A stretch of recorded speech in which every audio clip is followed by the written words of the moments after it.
Bertemu kembali dalam cerita di sebalik berita. Berita yang kedua hari ini adalah kita makin menghampiri tarikh pembukaan semula sekolah ataupun tarikh sekolah dijangka dibuka semula berdasarkan makluman terakhir iaitu 1 September tahun ini, 1 September 2021 dan cerita di sebalik beritanya banyak. Persediaan berkenaan menjelang pembukaan semula sekolah bukan sahaja inisiatif vaksinasi yang melibatkan guru tapi juga semua kaki tangan sokongan, pekerja kantin, pekerja sokongan dan juga kerisauan ibu bapa dan selepas setahun lebih guru dan juga murid-murid terpaksa bergelumang dengan PDPR. Adakah mereka perlu menyediakan semula fizikal dan mental mereka untuk kembali ke sekolah? Dan sudah tentu bagaimana kita memastikan pembukaan semula sekolah ini dilakukan bukan saja dengan efisien tapi dengan selamat dan bab kata Perdana Menteri tak lama baru-baru ini no turning back, supaya kita tidak perlu tutup semula sekolah apabila muncul kes ataupun kluster baru. Saya mau berbincang dengan Cikgu Siti Faridah Ahmad. Cikgu Siti adalah seorang guru di SMK Derma di Perlis.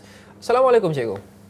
Waalaikumsalam, Dr. Man. Okey Cikgu, kita dah membuat ramai pakar, profesor dan sebagainya berkenaan dengan topik ini. Apa persediaan yang kita perlukan menjelang pembukaan sekolah? Tapi saya mahu tanya kepada guru sendiri. Mereka adalah frontliner. Mereka adalah pemegang taruh yang terbesar dan mereka yang akan turun ke sekolah nanti, masuk dalam bilik darjah dan kelas dan mengajar pelajar-pelajar secara bersemuka. Penting untuk kita dengar daripada guru. Jadi bagi cikgu, apa persediaan yang kita perlukan untuk memastikan pembukaan semula sekolah dijangka pada 1 September nanti dapat kita lakukan dengan selamat? Terima kasih, Dr. Man. Okey. Bagi pendapat saya lah sebagai seorang guru, jujur saya katakan saya juga was-was dengan tarikh pembukaan yang dijangkakan 1 September ini.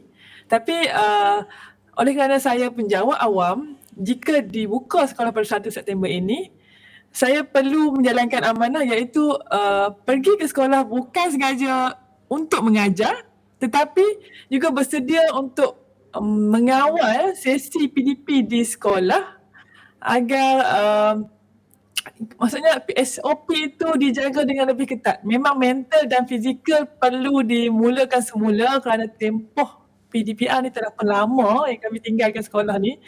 Jadi memang perlulah. Okey, itu satu perkara, tapi saya nak fokus kepada satu aspek yang begitu penting. Satu itu ialah vaksinasi. Mungkin aspek terpenting yang kita perlu pastikan untuk memastikan kita boleh buka semula sekolah dengan selamat. Dan Menteri Kesihatan Datuk Seri Dr. Adham Baba sebelum ini berkata, setakat ini 326,998 orang guru sudah sekurang-kurangnya menerima satu dos vaksin dan 215,999 orang guru sudah menerima 2 dos vaksin COVID-19. Dalam kalangan guru-guru sendiri, cikgu, ada atau tidak cikgu mengenali rakan-rakan yang tidak mahu mengambil vaksin COVID-19? Dari pemerhatian saya, pada awal pemberian vaksinasi ni, dia punya kadar guru menerima vaksinasi secara rela sebenarnya agak perlahan. Tapi sekarang, oleh kerana kesedaran dengan meningkatnya kes, saya lihat guru-guru kebanyakannya telah rela. Tapi kalau ada yang masih rela tu, saya di sini ingin memohonlah. Saya rasa keperluan untuk kita menerima vaksin itu adalah satu tanggungjawab yang wajib untuk guru-guru lah, untuk supaya kita dapat mencegahkan penularan, sebab nanti kita yang perlu jaga pelajar-pelajar ini. Jadi kita perlu ambil dulu vaksinasi itulah. Bagaimana kita memastikan murid-murid, mungkin cikgu sekolah menengah, mungkin ini bukan cabaran yang terlampau besar, tapi guru-guru sekolah rendah di luar sana, mereka perlu mengendalikan murid-murid seawal darjah 1, darjah 3, darjah 4. Bagaimana cara yang selamat dan konsisten untuk kita memastikan SOP sentiasa dijaga dalam kalangan murid-murid apabila sekolah dibuka semula kelak? Saya melihat KPM dia akan fokuskan kepada pelajar peperiksaan dahulu. Seperti tahun sebelum inilah, SPM 2020, kita akan fokuskan pada pelajar SPM Form 5 dengan Form 6. Mungkin saya rasa KPM akan mempertimbangkan dengan MKN, dengan KKM, mempertimbangkan semula bagaimana pelajar sekolah rendah ni kemasukannya, bila kemasukannya. Mungkin mereka akan buat secara berfasa lah. Mungkin memberikan laluan kepada tingkatan 5 dahulu, tingkatan 6 dahulu. Sekolah rendah tu sekolah rendah memang mencabar lah. Saya sendiri ada anak darjah 1 dan memang agak sukar untuk guru mengawal kan bilangan murid sekolah rendah ni.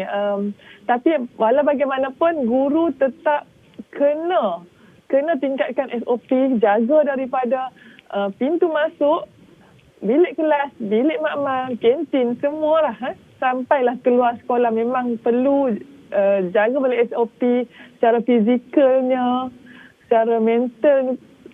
Bercakap tentang ke sekolah, kalaulah sekolah tidak dibuka juga, sebenarnya cikgu di rumah pun sekarang ni penat juga sebenarnya emosi untuk PDPR. Ya, memang saya juga, ibu bapa saya juga guru dan sudah tentu saya juga ada anak-anak yang perlu membuat PDPR dan ini adalah satu perkara yang walaupun kita faham ia perlu dilaksanakan sekarang, tapi ia sememangnya membebankan bukan sahaja dari segi fizikal tapi juga dari segi mental. Apabila kita perlu belajar online setiap hari dan menghadap laptop setiap hari, kita perlu human connection itu. Adakah ini dilema yang dihadapi oleh guru-guru dan juga cikgu sendiri? Adakah cikgu look forward, alu-alukan untuk kembali ke sekolah dibuka semula, bersemuka semula, tapi pada masa yang sama gementar sekolah dibuka semula jika betul 1 September ini? Gementar tu memangnya ada, tapi dalam kami menjalani PDPR ni saya rasa kami juga rindukan pembelajaran secara bersemuka tu. Tidak kira pelajar ataupun guru, tetapi kita terpaksa reda dengan keadaan ni. Kita perlu jaga emosi kita dan PDPR tu tetap akan dijalankan dengan orang kata sehabis baik lah, bukan sambil lewa kan, tapi tetap akan jalankan sehabis baik. Cuma kita perlu jaga emosi kita bahawa kita perlu reda. Jika kita beri kerjasama kepada semua pihak, kita harap perkara ini tak berpanjangan. Sebab kita sendiri pun nak bersemuka. Kita tahu bersemuka itu lebih memberi impak. Sekarang ni saya ada guru-guru yang kadang-kadang macam tak ada matlamat di PDPR kan. Tapi macam mana pun kita tetap berusaha lah PDPR dijalankan sehabis baik. Okay? Saya mahu kongsikan sedikit visual. Sudah tentu Cikgu Siti agak terkenal dengan saluran YouTube-nya, YouTube Cikgu Siti Share. Kalau kita boleh kongsikan di sini, ini antara beberapa video yang penonton di sana boleh lihat, cikgu tak boleh lihat lah. Ini bibit-bibit kelas yang cikgu adakan di YouTube sejak berapa, mungkin setahun lepas. Tapi ini sesuatu yang perlu dilakukan. Cikgu nampaknya mahir dalam melakukan perkara ini berbanding ramai guru lain. Tapi adakah cikgu secara jujurnya akan rindu dengan PDPR dan YouTube ini selepas ini apabila sudah kembali bersemuka? Saya rasa rindu tu tak menjadi masalah kerana apa yang sedang berlaku sekarang, guru-guru sekarang lebih dapat meningkatkan PDP secara digital. Dan itu memang pembelajaran masa hadapan. Jadi perkara ini jangan diberhentikan di sini. Perlu dikekalkan kerana ini adalah satu kemahiran baru yang kita perlukan. Pertama-tama kita pun menghadapi IR 4.0. Okay?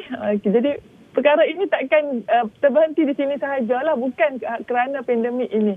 Tapi hikmah daripada pandemik ini kita dapat mempelajari kemahiran-kemahiran digital yang memang perlu dalam pendidikan kita. Ya, cikgu, memandangkan remaja, mereka bawah usia 18 tahun masih lagi belum boleh divaksin. Kerajaan sedang mengkajinya tapi masih lagi belum ada keputusan. Melihat pada apa yang cikgu sebut sebentar tadi, apabila sekolah dibuka kelak, adakah cikgu mendapat bahawa kita perlu mungkin lakukan ia secara hybrid? Mungkin ada secara berkelompok, setengah golongan pergi ke sekolah, setengah golongan masih lagi berada di rumah, hybrid learning, belajar menerusi komputer dan digital dan juga setengah secara bersemuka.